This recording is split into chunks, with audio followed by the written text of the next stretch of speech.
ഈ തീർത്ഥാടന കാലത്ത് തീർത്ഥാടകർക്ക് സന്നിധാനത്തെത്തി ദർശനം നടത്തി സംതൃപ്തിയോടുകൂടി മടങ്ങാൻ സാധിക്കുന്നത് കൂട്ടായ പ്രവർത്തനത്തിന്റെ ഫലം കൊണ്ടാണെന്ന് Devaswom board president PS Prashanth. Sannidhanam Devaswom guest ഹൌസിൽ വാർത്താസമ്മേളനത്തിൽ സംസാരിക്കുകയായിരുന്നു അദ്ദേഹം. മറ്റ് സാമൂഹിക സാമുദായിക സംഘടനകൾ എല്ലാവരുടെയും ഒരു കൂട്ടായ ഉദ്യമത്തിന്റെ ഭാഗമായിട്ടാണ് അത് സാധ്യമായതെന്നാണ് ഞങ്ങൾ വിശ്വസിക്കുന്നത്. അത് തുടർന്നും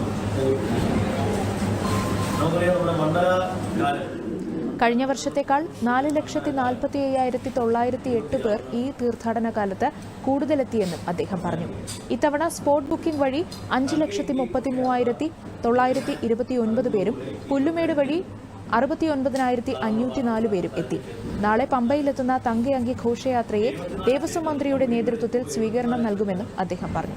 26-ന് രാത്രി നടയടയ്ക്കുന്നതോടെ ഈ വർഷത്തെ മണ്ഡലകാലത്തിന് സമാപനമാകുമെന്നും മകരവിളക്ക് മഹോത്സവത്തിനായി ഡിസംബർ 30-ന് നട തുറക്കുമെന്നും അദ്ദേഹം പറഞ്ഞു.